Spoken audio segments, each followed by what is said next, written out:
양적 완화라는 말 작년 내내 정말 지겹게 많이 들으셨죠.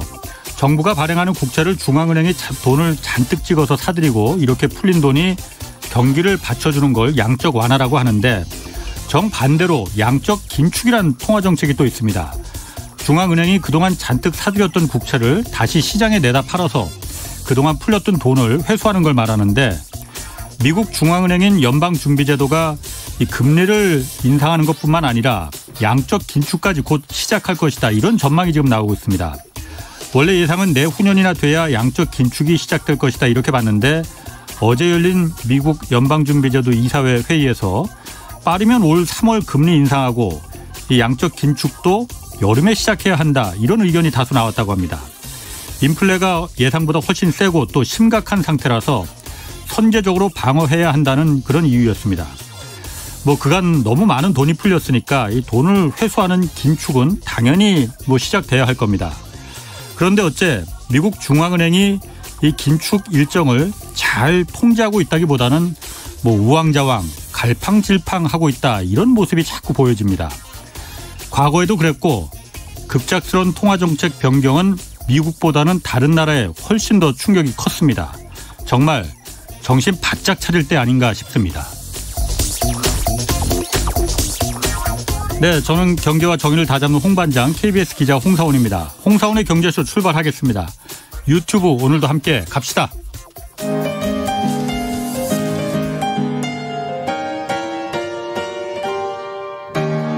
대한민국 최고의 경제 전문가와 함께합니다.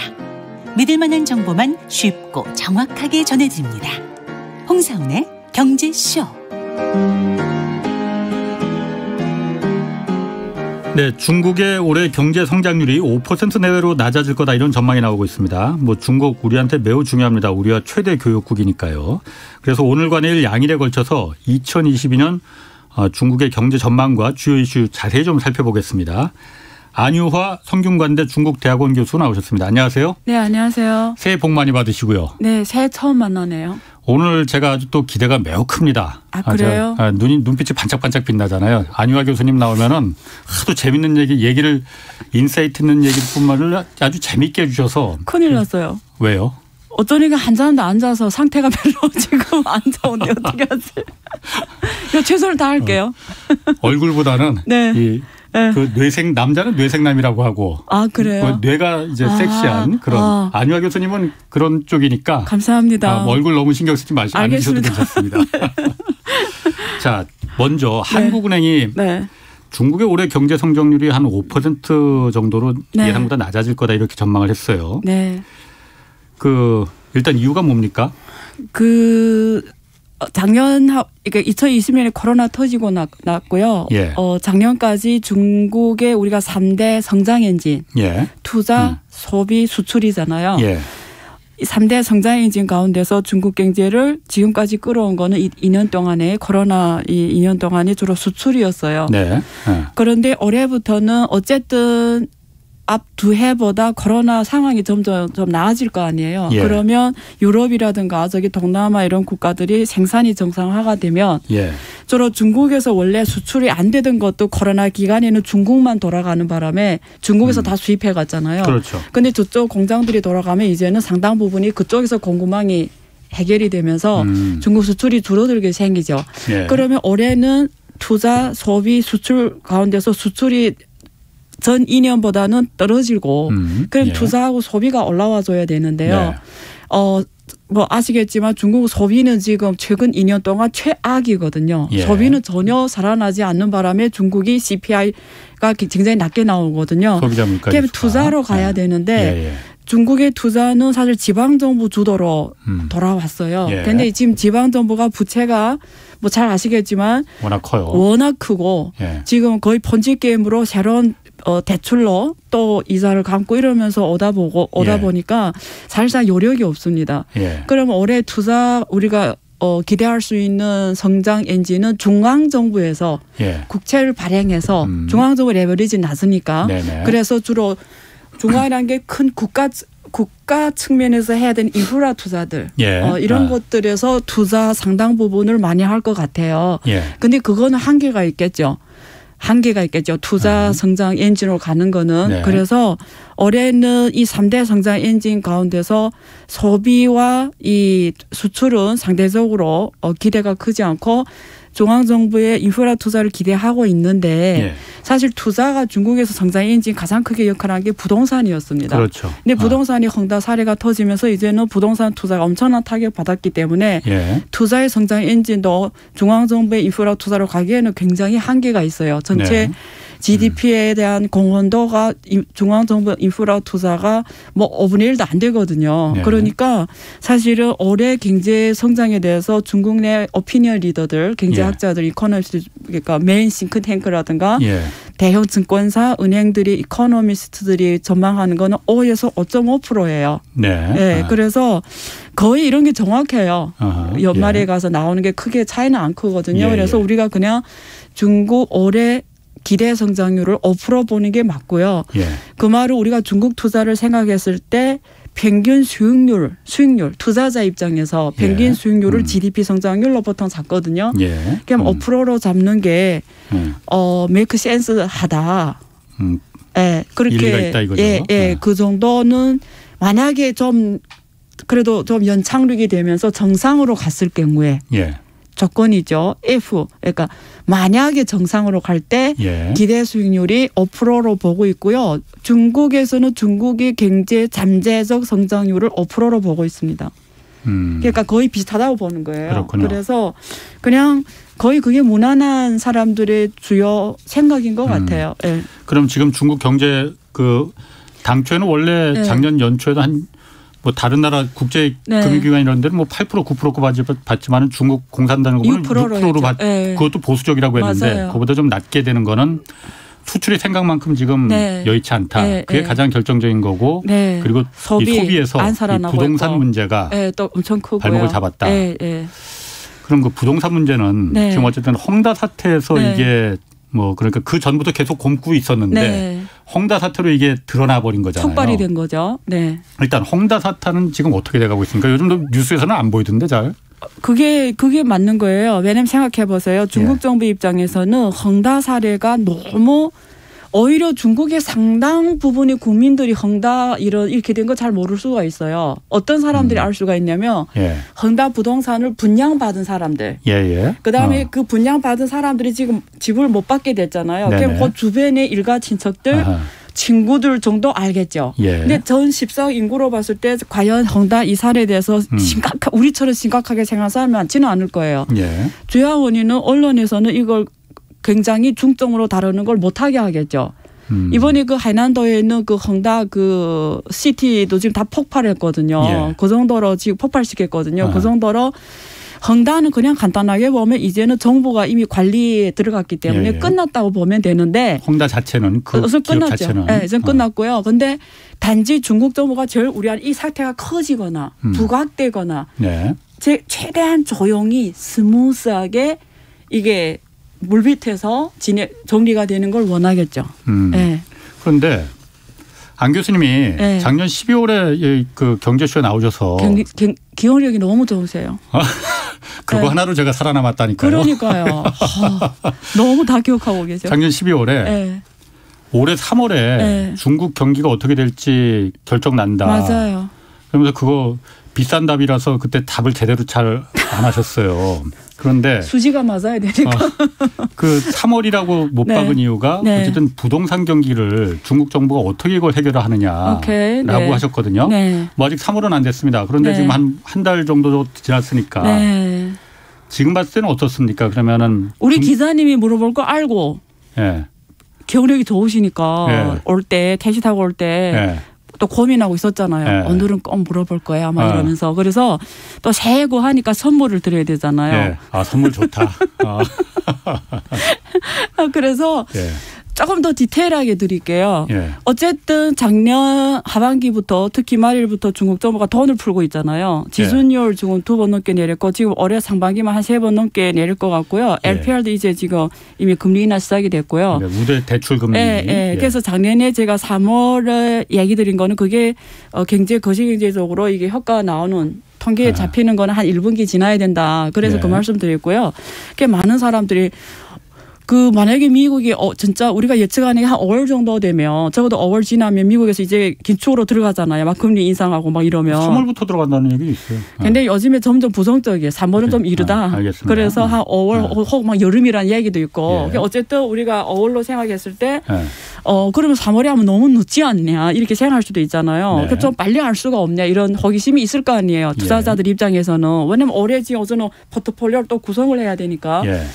그래서 좀 미리 할 수 있는 거는 사실 이번 1월 달에 뭘 보면 아냐면 두 개의 대출 데이터를 보면 알아요. 대출 데이터. 중국은 데이터. 미국하고 달리 이 돈이 중앙에서 풀면 어떻게 사회로 들어가냐면 대출을 통해서. 미국은 별로 안 먹혀요 이게. 근데 중국 같은 경우는 간접 금융 시장이다 보니까 무조건 상업은행을 통해서 실물 경제에 돈이 들어가요. 지방정부의 상업은행. 그럼 보세요. 중앙에서 돈 풀었어요 이미. 그런데 그게 문제는 일단은 돈 풀었다는 건 상업은행이 대출할 수 있는 공간이 더 커졌다는 그 이상 그 이하도 아니에요. 그런데 상업은행이 더 많이 대출할 수 있는데도 안 할 수 있어 일단 상업은행이. 왜냐면 마음대로니까. 왜냐면 어디 경제가 별로 낙관적이지 않으면 그 대출을 담당하는 책임자 입장에서는 괜히 대출해줬다가 이게 부실 대출이 되면 안 되잖아요. 그래서 그 담당자가 하기 싫을 수도 있고 아니면 그 기업들이 대출을 안 받아갈 수 있죠. 왜냐하면 경기가 이처럼 지금 잘 안 살아나고 있고 불확실하고 아직도 코로나 오미크론이고 뭐이고 하면서 끝날 기세 안 보이는데 내가 왜 위험물 불소가 대출을 받아가지고 실물 경제에 투자하겠어요. 불확실한데. 그러면 다 관망 장치를 취할 거란 말이죠. 그래서 올해에 보면은 특히 중국 부동산이 중국 GDP가 투자가 올라오려면 부동산이 자라나야 돼요. 그래서 중앙정부에서는 돈 푸는 메시지가 뭐냐면 중국 국민들한테 말하는 거예요. 야 다시 부동산을 사라 이거거든요. 지금 부동산 경찰이 오면 중국 경제가 경찰이 오잖아요. 그런 시그널을 던지는데 제가 지난해 말한 것처럼 이게 중국 국민들이 아직도 부동산 신화를 믿겠냐 이게 중요하다라고 말씀드렸잖아요. 그러니까 금리는 낮췄는데 그냥 중국 국민들이 야 역시 부동산은 중국 정부가 안 포기해. 또 다시 올라가는 사이클이 올 거야 해서 그 은행 가서 부동산 담보 대출을 할 거 아니에요. 만약에 그게 살아났다면. 그래서 제가 3월로 얘기 드린 게 그때 가서 보면은 중국 국민들이 부동산 불패 신화가 무너 앉았는지 그걸 알 수가 있다고 했는데 사실 1분기 개인 신용대출하고 가계담보대출 있잖아요. 하고 그 기업대출 이게 증가율을 보면 알거든요. 이게 만약 증가율이 살아 못 난다 이러면 정부의 이런 통화 완화 정책이 이미 실물 경제 주체들한테 안 먹힌다라는 거예요. 뭐 더 돈을 더 풀어도 실제 플레이한 사람들이 그 돈을 안 받고 뭐 실무 투자를 안 하고 이러면 의미가 없는 거죠. 개인들이 부동산 분양 안 받아가면 개발 기업들이 은행에서 대출해서 땅을 사가지고 집을 세워도 개인들이 대출 안 해가면 그 분양이 안 되는 거잖아요. 그러니까 그런 데이터는 대출 데이터에서 나와요. 그래서 중국이 항상 제일 중요한 데이터가 M2 있고요. 그다음에 신용대출. M2라는 건 시중에 화폐 유통량. 화폐 유통량. 그다음에 그 기업 신용대출하고 그다음에 개인 가계 담보부 대출 이 증가율을 보면 사실 1월 달 정도의 대초 그럼 또 1월 말에 저를 부를 것 같은데 이 말을 하면 또 불러야겠네. 또 기자님이 그때 그랬잖아요. 어떻게 보세요? 또 이러면서. 자, 안 교수님 그러면 제가 궁금한 거 있어요. 중국 정부가 그러니까 안 교수님 말씀하신 대로 3월 아니면 1월 말에 이 중국 정부가 지금 돈을 좀 긴축으로 하다가 다시 야 이거 좀 경제에 너무 성장에 지금 지장을 받는다 그래서 다시 부양 쪽으로 살짝 틀었잖아요. 이 어쨌든 처음에 중국 정부가 긴축으로 들어간 거는 중국의 산업 구조가 여태까지 보면 부동산에 너무 기형적으로 돼서 이거는 매우 안 좋은 방향이다. 이게 지속 가능하지 않다. 그러니까 이 고리를 이참에 끊어야 된다라고 해서 부동산에 대한 대출 규제나 이런 걸 잔뜩 집어넣어 갖고서는 그게 지금 홍다 사태로까지 이어지는 거잖아요. 그런데 지금 다시 야 이러니까는 너무 급하게 우리가 갔나 보다 중국 정부가. 그러니 2보 전제를 위해서 1보 후퇴하기 위해서 부동산에 잠깐 돈을 좀 풀어주자 했는데 이러면은 만약 중국 국민들이 역시 중국 정부는 부동산은 포기 안 해. 그래서 부동산에 다시 또 그냥 이게 불이 붙어버리면은 도라미 타불이 돼버리는 거잖아요. 그럼 중국 전체적인 장기적인 어떤 구조 이런 거에는 매우 부정적인 거 아니에요? 그게 과거 10년에 왔던 길이에요. 사실 중국 정부가 2010년부터 이미 문제의 심각성을 느꼈어요. 예. 그래서 중국의 2010년 중국 경제 성장률이 2010년 제3분기에 최고치를 찍어요. 10.6%가 10.6%로 찍고 예. 지금까지 이렇게 내려왔거든요. 예. 근데 그때 이미 중국 정부에서 그걸 느껴가지고 공급처 개혁을 그때부터 시작을 해요. 그러니까 예. 산업구조조정을. 근데 10년 동안 이렇게 중국은 늘 이랬어요. 딱 긴축하면 경제가 죽고 죽으면 이러면 안 돼. 풀면 살아나고. 예. 그러면 또 이게 또 늦춰지니까 또 다시 지금 이게 10년 동안 반복하면서 결국은 제가 지난번에 말씀드린 것처럼 산업구조조정의 가장 좋은 기회를 잃었어요. 왜? 예. 산업구조조정 구조 기회가 언제 좋냐. 미국하고 중국이 관계 좋을 때 가장 좋거든요. 그렇잖아요. 그렇죠. 내가 미국과 관계가 좋아야 미국 쪽에서 기술이 올 수가 있잖아요. 예. 근데 그게 트럼프 대통령 이전이거든요. 2017년 예. 이전이에요. 그래서 그 전에 원래 산업구조조정을 끝냈어야 되고 그 부가가치를 가졌어야지. 왜? 미국하고 중국이 관계 제일 좋을 때니까 예. 돈이 있는 사람들은 어쩌면 전통 산업 돈 빼가지고 미국에 있는 그 부가가치 기술을 사오든지 아니면 뭐 한국이나 일본 이런 합작해가지고 빨리 만들어서 돈이 이쪽으로 왔어야 되는데 예. 그 트럼프 이전에 그 황금기를 놓친 거죠. 근데 늘 부동산 경찰이 와서 그랬던 거예요. 그거를 못 참았구만. 예, 그걸 못 이겨낸 거예요. 조금의 그 위기감을. 그러니까 이 사람 공짜가 없는 거예요. 아파도 정말 딱 예. 한국은 어떻게 했냐면 IMF라는 게 와서 그렇죠. 예. 그냥 구조를 바꿨죠. 구조조정 당하겠는데 어떻게 보면 그때 있던 사람 엄청난 고통을 겪었지만 예. 한국이 장기 발전에는 그때 확실하게 맞습니다. 클로징 된 거죠. 전통 혈류성 없는 기업들이. 원래 그렇게 가야죠. 아니 그러면은 네. 지금 3월 달에 예를 들어 다시 네. 부동산 경기가 막 살아나고 네. 성장이 그것 때문에 다시 좀 스무스하게 연착륙하고 점프하면은 네. 중국 경제로 봐서는 그게 좋다고 말할 수 있는 거예요? 저는 제일 안 좋은 상황이죠. 수치적으로는. 그러니까 지금 좀 아프더라도 그렇죠. 그걸 견뎌내고 구조를 거기 들어간 부동산에 들어간 돈을 빼서 그렇죠. 정말 혁신적인 다른 산업 구조에 네. 넣는 게 원래 네. 중국 정부가 시진핑 정부가 하려던 거였잖아요. 그렇죠. 그래서 지금 작년에 빅테크 규제를 했잖아요. 예. 결국 교육, 엔터, 게임, 도박 네. 뭐 이런 사람들이 지금 다 일자리 특히 교육 같은 경우는 한 1,000만 명의 일자리를 잃잖아요. 예. 이럴 때 부동산도 지금 타격받았잖아요. 예. 그러면 돈을 너무 째버리면 예. 나라 전체가 죽어버리는 거예요. 예. 왜냐하면 사람 다 일자리를 잃으니까 소비 능력이 떨어지는 데다가 예. 부동산도 완전히 무너져 버리고 이러면 이게 안 되는 거지. 그러니까 지금 정부에서 다시 돈을 푸는 거예요. 그러면서 때릴 애들을 계속 때리고. 그러니까 이게 이렇게 가는 거죠. 이렇게. 예. 그러면 또 한 가지 좀 궁금한 게 있습니다. 예. 어쨌든 중국은 지금 그래서 잠시 일시적으로 이보 전진을 위해서 일부 후퇴하기 위해서 좀 경기 부양 돈을 좀 푸는 쪽으로 다시 방향을 좀 바꿨는데 네. 다른 나라들은 미국도 그렇고 한국도 그렇고 지금 이제 긴축하겠다고 그렇죠. 지금 하는 거잖아요. 네. 정반대잖아요. 그렇죠. 괜찮습니까 그거? 그래서 재밌는 게 뭐냐면 2008년에 금융위기 왔을 때 전 그렇죠. 세계가 시학이 왔는데 예. 중국이 전 세계 경제를 다시 연착륙시키는 역할을 했어요. 예. 8조 위안이라는 돈을 풀었단 말이죠. 예. 실제는 더 많이 나갔고요. 예. 그래서 전 세계 경제의 구원 역할을 한 거지. 예. 그래서 사실상 한국은 가장 빨리 그때 금융위기 어려움 쪽에서 가장 빨리 일어날 수 있었던 거는 중국이 있었기 때문이거든요. 예. 그것처럼 그때 당시에 중국이 그런 역할을 했고요. 예. 그러면 지금은 또 어떤 상황이냐. 놀랍게도 역사가 반복된 거죠. 미국이 돈을 왕창 풀다가 이게 인플레이션 압력이 너무 커버리니까 지금 긴축을 할 수밖에 없는 미국도 그렇죠. 사실 트레이드오프 예상중이에요. 예. 경제가 가려면 돈을 계속 풀어야 되는데 이게 인플레이션 못 빼기는 거예요. 그래서 다시 지금 긴축으로 갔는데 문제는 세계 경제가 어떻게 되는 거지 이러면 엉망이 되잖아요. 예. 그래서 지난번에 리커창 총리가 그 IMF 위원장 만날 때 중국 정부는 적극적으로 통화정책, 재정책 활용해서 경제가 연착륙하도록 IMF 위원장이 요구한 거거든요. 예. 세계 경제 책임져라 막 이러면서. 예. 그래서 우리는 연착륙하는데 최선을 다하겠다. 경제 안정화에 뭐 이런 표현을 썼는 거 봐서는 어쩌면 또 다시 한번 그게 연출이 된 거죠. 그러니까 또 중국이 또 어차피 중국은 전 세계 공장이고 전 세계 경제의 3분의 1을 중국이 하거든요. 성장의 3분의 1을 중국이 해요. 현재. 그러면 다시 한번 세계 경제가 세계 경제를 위해서?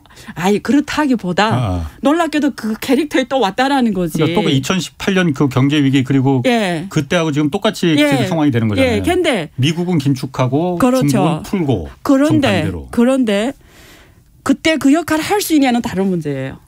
왜냐하면 중국의 경제 플레이들이 그때 플레이들이 아니라는 거지. 대표 선수가 부동산 기업이었잖아요. 그런데 부동산 기업이 지금 다 죽게 생겼잖아요. 하나도 지금 잘 가는 기업이 없어요. 그다음에 중국 사람들이 지금 뭐죠? 이렇게 막 기회를 때리고 또 옛날처럼 일자리도 많지 않고 지금 엄청난 그 취업 압박과 소비 능력이 많이 떨어진 거죠. 그래서 돈을 푼 데서 중국이 정말 이제 앞에서 분석한 대로 갈 수 있는 다른 문제라고요. 그래서 올해는 혹 어떤 이들은 올해 경제 위기가 가장 커질 것이다 이렇게 말하는 사람도 있어요. 글로벌 환경이 지금 통화 정책 환경도 안 좋고 그렇다고 투자나 소비가 심리가 살아나는 것도 아니고 그래서 일론 머스크 같은 경우도 2021년에 막 위기가 온다 막 그렇게 말을 했거든요. 그래서 솔직히 말하면 실물 경제를 말씀드리는 겁니다. 실물 경제는 전반적으로 봤을 때 밝지는 않아요. 실물 경제는. 그리고 제가 그러면은 안 그래도 지금 미국하고 중국하고 거꾸로 가는 거 얘기하니까 제가 얼마 전에 안 교수님 그 다른데 그 요즘 벌떡 일어선 그 3프로 TV에서 출연하신 걸 제가 한번 봤거든요. 정말요? 이 얘기를 하셨어요. 제가 그거 보고 오늘 꼭 물어봐야겠다 했거든요.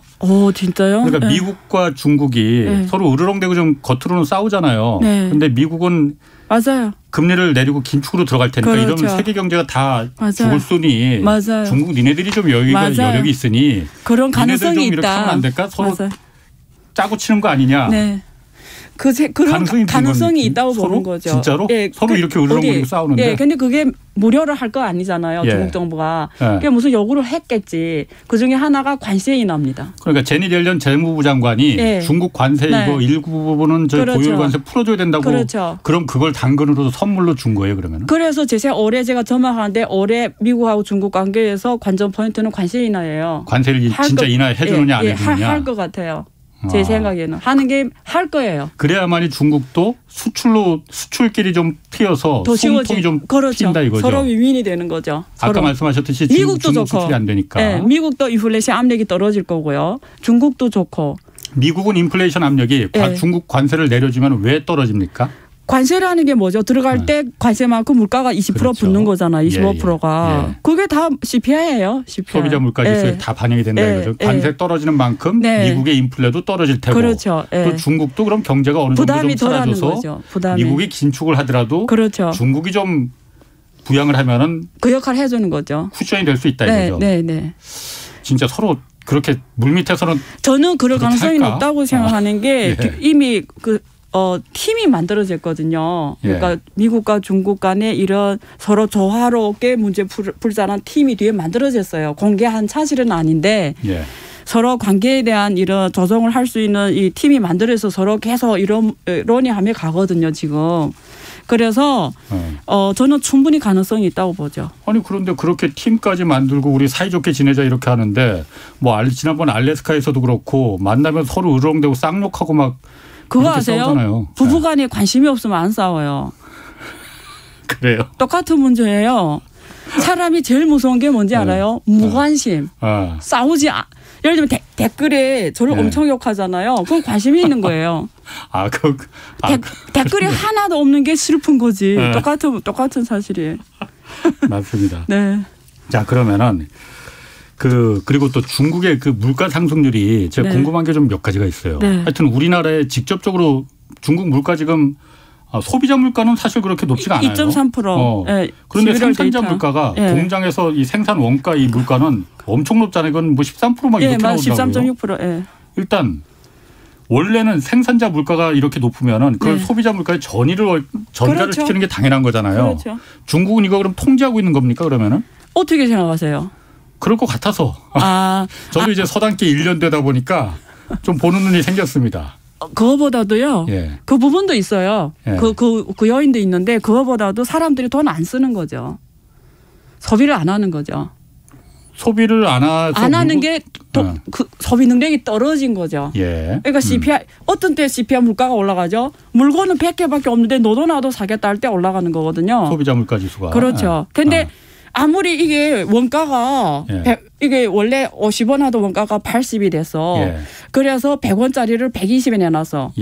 근데 사람들 아무도 안 사. 그럼 120이 돼도 상관없는 거죠. 왜냐면 어차피 누가 안 사니까. 그러니까 소비 능력이 떨어졌다는 거 말이에요. 중국의 CPI가 그러니까 이게 공급랜에서 이 원자재 우리가 그 업에서의 원자재 상승이 지금 소비단이 안 왔다라는 거는 소비가 살아 못 났다는 의미이기도 해요. 소비가 살아나지 못했다. 그렇죠. 사람들이 지금 소비 능력이 그러면은 그 그래서 소비가 살아나지 못해서 소비자 물가가 그렇게 낮다면은 만드는 회사 기업 입장에서는 어쨌든 생산자 물가는 지금 13%막 이렇게 높아졌는데 원가가 그렇게 올라갔으니까 이걸 전가시키지 못하면은 중국 내 기업들의 경쟁력은 그만큼 계속 떨어질 거 아니에요. 질문 잘하셨어요. 그래서 중국 기업들과 인터뷰하잖아요. 질문하잖아요. 역대 가장 어려운 지금 경제 상황이라고 말을 해요. 앞에 우리가 외환위기 왔었고 금융위기 왔었잖아요. 그때보다 훨씬 어렵다고 해요. 유럽 재정위기 때보다 더 어렵다고 하거든요. 그래요? 그래서 중국 기업들은 지금 가장 어려운 혹한기를 가고 있어요. 혹한기다 지금이. 그러니까 말씀하신 대로 이 마진은 확 줄어들었죠. 돈 벌 데가 별로 없는 거죠. 지금. 그렇군요. 그 7916님이 아까 그 중국의 금리 관련해서 중국은 왜 기준금리를 따로 정하지 않고 우대금리를 기준금리로 이게 가름하나요? 이렇게 물어보셨거든요. 다른 나라는 다 기준금리가 있잖아요. 원래. 중국은 기준금리라는 게 없나요? 그게 사실 LPR이 기준금리 역할을 하죠. LPR이라는 게 우대금리 가장 그 신용이 좋은 거기에 대한 그 금리가 그 기준금리하고 그다음에 어떤 기업이 와 대출할 때 가장 좋은 거기에 기준에서 얘네들 리스크 어느 만큼 따라서 그 대출 금리를 정해주거든요. 그렇게 보시면 돼요. 뭐 특별한 이유는 다른 나라 다 기준금리라는 거 단기채 기준으로 해서 그 기준금리라는 걸 정하잖아요. 그런데 중국은 그렇게 하지 않는 이유는 뭐 딱히 있는 건 아니에요? 제 생각에 데이터 통계나 이런 것들이 원활하지 않아서 그럴 확률이 되게 높아요. 그렇군요. 알겠습니다. 그럼 다음 그 중국 증시로 한번 넘어가 봐서요. 일단 올해 중국 증시는 전반적으로 뭐 어떻게 보시는지, 왜냐하면 작년에 중국에 워낙 그 많은 증시의 그 유동성들이 들어왔잖아요. 뭐 하루 거래 대금이 1조 위안을 넘어서기도 했다고 그러던데 올해는 어떨 것 같습니까? 일단 몇 개 데이터를 말씀드릴게요. 왜냐하면 이게 그 한국 투자위에서 이런 데이터를 듣는 게 되게 느낌적으로 다를 수도 있으니까. 일단은 중국 GDP는 지금 100조 위안을 넘어섰거든요. 지금 한 110조 넘어서고 있는데 중국의 그러니까 주식시장의 시가총액이 시가총액 GDP는 아까 한 110조 되잖아요. 위안. 근데 중국의 2021년 기준, 작년 기준, 그 A주 기준 시가총액이 91.2조 위안이에요. 그럼 GDP 대비 100%가 안 된다라는 거거든요. 그래서 전반적으로 아직도 자본시장이, 근데 이게 대부분 세계 주요 메인 국가들은 주식시장의 시가총액이 GDP 대비 특히 미국이나 이런 데서는 150, 200%거든요. 그만큼 중국의 자본시장이 아직도 GDP 대비 작다라는 거거든요. 그러니까 자본시장이 작다라는 표현이고요. 근데 옛날에 비해서는 70조 위안 할 때보다 많이 지금 올라왔고요.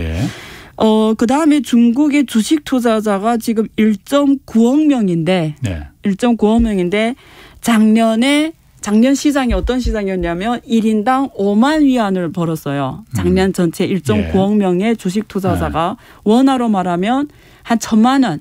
그러니까 굉장히 뭐 돈을 안 번 시장이라는 거고요. 근데 특히 지금 여기 가장 테러반 숫자는 홍콩 주식 시장이에요. 잘 아시겠지만 이슈들이 컸잖아요. 홍콩 주식 시장이 작년에 지금 홍콩 달러로 11조 위안이 줄어들었어요. 달러라면 한 2조, 한국 GDP만큼 없어졌어요. 시가총액이. 그리고 거기서 중국 개념의 기업들이 있잖아요. 거기 뭐 텐센트라든가 뭐 이런 중국 개념의 주식들이 8,600억 달러. 날아났어요. 시가총액이. 예. 그중에서도 인터넷 기업들이 인터넷 빅테크 기업들은 700억 달러가 시가총액이 날아났어요. 예. 그래서 알리바바나 텐센트는 거의 몸값이 뭐 절반으로 됐고요. 그래서 2021년에 한마디로 그러니까 전체 투자자의 46%가 다 돈을 잃었어요. 그러니까 무슨 말이냐면 2021년에 어떤 시장이냐면 재미가 없었던 시장이었다. 근데 일부 섹터는 되게 섹시한 섹터에서는 수익률이 엄청 좋았어요. 일부 섹터. 예. 그리고는 전반적으로 별로 좋지 않았다 그렇게 보시면 돼요. 예. 그래요. 그쪽에 지금 밖에서 스마트폰이 마이크 선을 자꾸 건드린다고. 아, 그렇구나. 그래서 소리가 자꾸 난다고 합니다. 네. 자, 그러면은 그 중국 어제도 그러니까 김영익 교수 서강대 대학원의 김영익 교수가 어제 나오셔서 미국 주식은 지금 화랑이지만은 이제 미국은 지금 끝물에 접어들었다. 본인 같으면 중국에 지금 들어가겠다라고 하시더라고요. 네. 그런데 어쨌든 미국도 지금 미국이 금리 인상한다고 뭐 아까 양적 긴축까지 들어간다고 제가 오프닝에서 말했듯이 그렇게 해서 긴축 모드로 들어가고 있는데 유동성이 어쨌든 줄어든다는 거잖아요. 그럼 중국에 들어가는 외국 자본들도 그만큼 줄어들 텐데 이런 부분 같은 경우에는 중국 증시에 영향이 그렇게 많지 않을까요? 어떨까요? 미국 원래는 중국 자본시장이 개방이 되면 미국에서 긴축을 하면은 100% 중국 주시장도 다운이에요. 떨어진다고요. 갈 수가 없다고요. 한국이 완전 개방이다 보니까 돈이 들어갔다 나갔다 하면서 미국에서 긴축을 해버리면 전체 한국 주시장의 유동성 장세가 안 좋아지거든요. 근데 중국은 자본시장이 개방이 안 됐다는 거는 자금이 들어가고 나가고가 이게 안 된다는 거죠. 그러니까 중국 주시장에서 외국인이 투자 비중이 5% 미만이거든요. 그래서 미국이 지금 머리 아픈 게 그거예요. 이거 제가 늘 옛날에 여기 제가 어서 나온 역사가 길잖아요. 여기 우리 경제쇼에. 그래서 늘 분석해줬지만 미국이 늘 여러 번의 위기에서도 잘 먹고 잘 살 수 있는 거는 늘 위기를 전가하기 때문이에요. 전가. 위기 올 때마다 그 위기 리스크를 이머징 국가에 전가하고 그다음에 다시 거기 부추들을 쫙 빼먹고 있거든요. 그게 가능한 거는 그 나라를 자본시장이 개방했기 때문인데 중국은 늘 미국이 중국 부추들을 따먹기에 안 되는 거지. 부추들을 따먹는다는 게 부추라는 게 뭐? 그 먹는 부추 그거 말하는 거예요? 개미 투자자. 개미 투자자? 개미 투자자를 부추라고 해요? 중국에서는 부추라고 해요. 여기 동학개미, 서학개미, 중국에서는 부추라고 해요. 나는 우리 먹는 거 부추 말하는 건 줄 알고. 맞아요. 먹는 지오차이를 말해요. 부추 중국어로 지오차이 하거든요. 그래서 그 중국에서는 그 개미들을 부추라고 표현해요. 그렇군요. 그래서. 그래서 자본시장이 개방이 안 됐기 때문에 미국이 제일 뭐라고 표현하지? 짜증이 나거나 아쉽거나 화나는 거는 중국을 따먹지 못하는 거지. 중국의 개미 꼭 개미라기보다도 자기네 위기를 중국에 전가하고 이런 게 안 된다라는 거지. 그 전달이. 자본시장이 아직 개방이 다 안 됐기 때문에. 돈이 들어가고 나오기가 잘 안 되기 때문에. 그래서 굉장히 지금 마지막 남은 블루오션이라고 그래서 생각하는 거죠. 중국은 어차피 자본시장이 커질 수밖에 없고 주식 투자자가 지금 2억 명 좀 안 되는데 앞으로는 막 뭐 5억 명이 될 수도 있고 이렇잖아요. 그러니까 전 세계에서 가장 큰 시장이 될 수밖에 없는데 어떻게 하나 중국을 가서 그걸 이렇게 자기네 이런 잘하는 금융을 가지고 미국은 금융으로 딱 이렇게 간다고 했잖아요. 해야 되는데 그게 잘 안 되는 거죠. 그래서 그런 면에서 미국의 이런 긴축 정책이라든가 이런 것들이 그게 보통은 일반적인 나라들은 환율로 전가가 되거든요. 그게. 그런데 중국은 위안화 환율이 관리변동 환율제라고 하지만 사실은 시장 환율이라고 보기 힘들거든요. 그래서 그런 면에서 지금 전달 메커니즘이 한계가 있는 거죠. 그런 긴축 정책이. 그렇군요. 그런데 지금 아까 말씀하시기를 중국이 그러니까 금융시장이 아직 완전히 개방이 안 됐다. 그거는 중국 입장에서 봤을 때는 어쨌든 그간 다른 나라들이 미국이 어려울 때 미국이 어떻게 그 위기를 피해 나갔는지를 눈으로 뻔히 다 봤으니 중국은 더군다나 시장이 크지 않습니까? 큰 나라잖아요. 그러니까는 이거 잘못 열었다가는 큰일 나겠구나. 이런 위험이 딱 있을 거 아니에요. 딱 그거예요. 그런데 반대로 중국 정부는 또 자국 화폐인 위안화를 네. 힘을 키우고 싶은 욕심이 굉장히 크잖아요. 네. 달러에 받은 서름이 워낙 크니까. 맞습니다. 그러려면은 자본시장이 개방이 돼서 그렇죠. 여러 가지 금융 상품들이 개발이 돼야만이 맞아요. 그것도 그 딜레마가 있는 거잖아요. 맞아요. 그거예요. 그러니까 제가 이해상충이라고 늘 표현하잖아요. 예. 결론이 이거예요. 개방이 안 된다라는 거는 예. 경쟁력이 커질 수 없다는 말하고 똑같아요. 예. 그래서 중국은 자본시장이 말이 안 되게 이게 자기 구실을 못하고 있는 거죠. 그렇군요. 예. 노후 부자 대기님이 이거 물어보셨거든요. 알리바바, 텐센트 같은 이 중국 플랫폼 회사들 앞으로 운명이 어떻게 될지 중국 정부의 강력한 규제 조치 등으로 결국에는 망해서 없어질 수도 있을까요? 그렇지 않겠죠, 설마. 근데 제가 지금 느끼는 건데요. 네. 홍사운의 경제쇼 이 정치자들은 수준이 되게 높으신 것 같아요. 깜짝깜짝 제가 놀랍니다. 제일 낮아요. 진짜 질문들을 보면 제가 여러 번 이 질문 많이 받아요. 지금 질문하신 거예요. 그래서 오늘 확실하게 정리해 드릴게요. 일단 당연하죠. 알리바바든 텐센트든 없어진다는 건 말이 안 돼요. 결국 없어지는 게 중국 공산당 정부한테도 좋은 게 없어요. 그렇죠. 그리고 이미 알리바바 주주의 절강성 정부가 들어왔어요. 그러니까 국유기업인 거예요. 그럴 이유가 없어진 거고요. 자, 그러면 이 질문을 계속 받는데 어떻게 봐야 되냐 이 문제를. 올해도 이게 계속 가냐. 갑니다. 이유는 제가 확실하게 정리해 드릴게요. 여러분 앞으로 빅테크 기업들의 문제를 볼 때 꼭 중국만이 문제가 아니에요. 이거는 제가 여러 번 강조했지만 단지 어느 나라는 빨리 하고 어느 나라는 천천히 할 뿐이에요. 그런데 앞으로 미래 우리 미래는 어떤 시대라고 하죠? 우리가 뭐 4차 산업시대, 메타버스 시대, 디지털 경제 시대라고 하죠. 미래는 국가의 안전에 국가 안전이 막 총 쏘고 막 뭐 이런 게 아니에요. 미래 세대에서 국가 안전은 디지털 데이터의 안전이에요. 인터넷 안전이에요. 여기서 총이 왔다 갔다 총알이 왔다 갔다 하지 않은 그보다 더 무서운 전쟁이 일어나는 거지. 국가 간에. 특히 미국이 가장 강하잖아요. 그러면 중국은 워낙 큰 나라이기 때문에 이게 뚫려버리면 중국은 끝나는 거예요. 디지털 경제 시대에. 그런데 중국의 입장에서는 지금 여기에 대한 안전이 최고 중요한 이슈가 된 거예요. 중국 데이터의 안전이. 데이터 안전과 인터넷 안전. 막말로 인터넷 미국 거잖아요.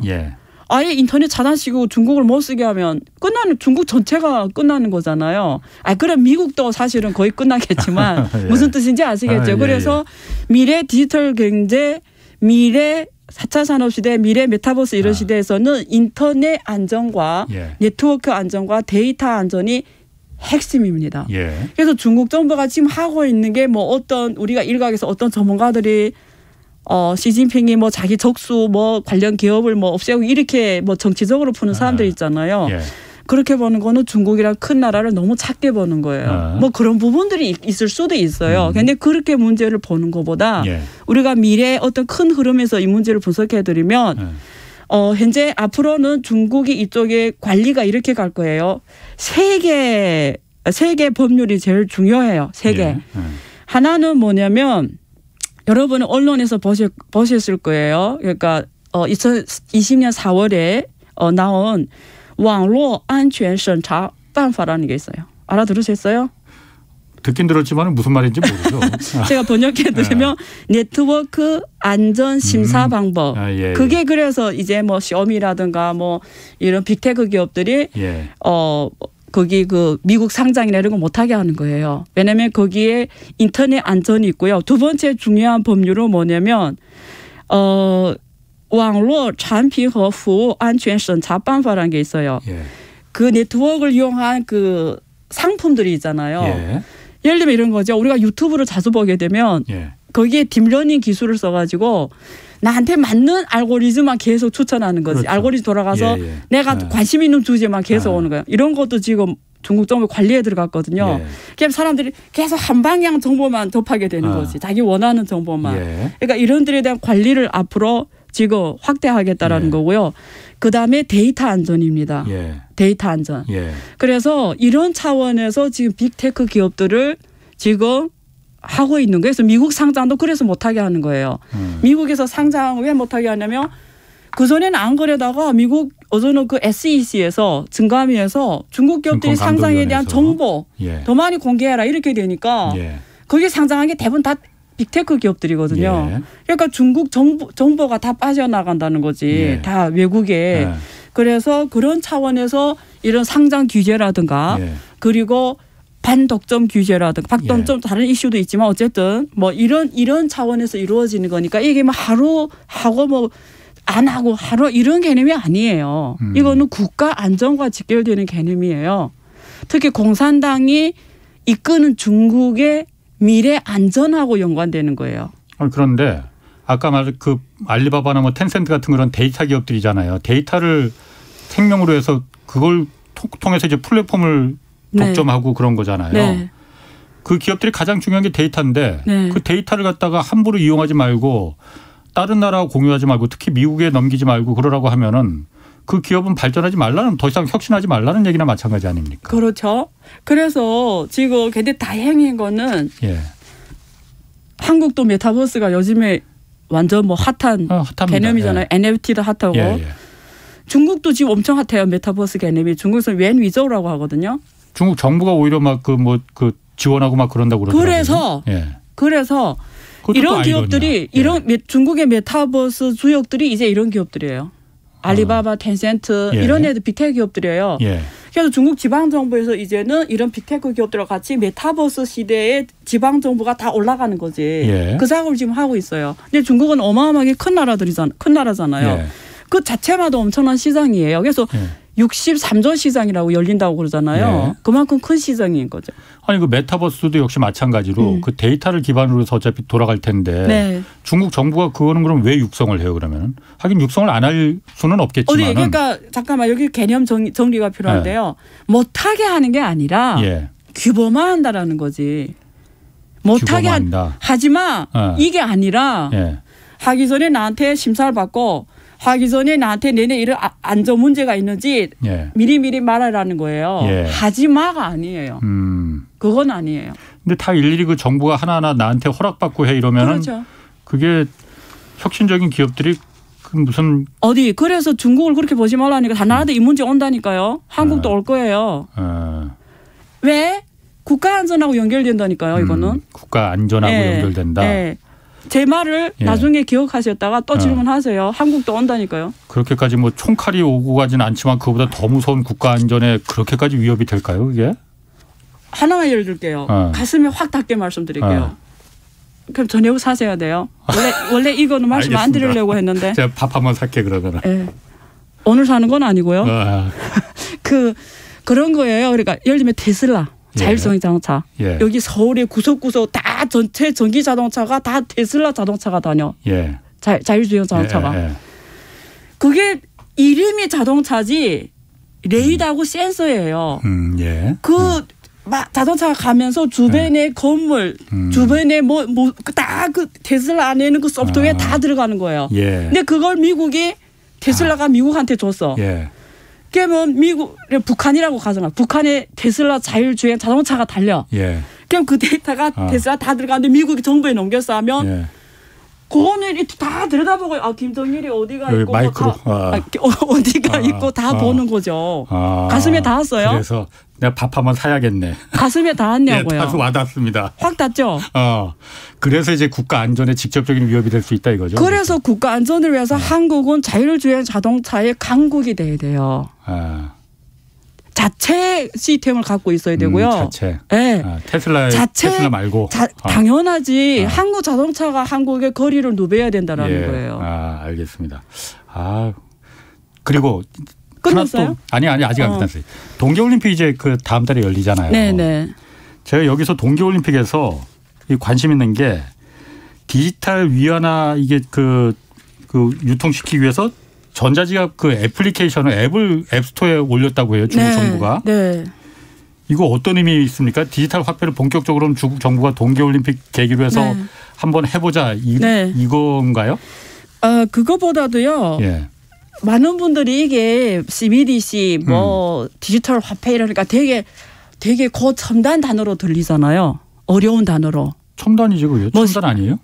아니 그러니까 그래서 지금 말씀드리는 거예요. 그렇게 생각하고 계시잖아요. 기자님도. 제가 오늘 또 확실하게 말씀드리겠는데 여러분 중앙은행에서 한국은행도 하잖아요. 지금 CBDC를. 제가 확실하게 말씀드리겠는데 어느 중앙은행이 하든 만들어내는 CBDC는 여러분이 지금 쓰는 카카오페이라든가 중국에서 유명한 알리페이라든가 텐센트페이 그 이상 그 이하도 아니에요. 근데 그게 그럼 뭐가 뭐 새로운 거야.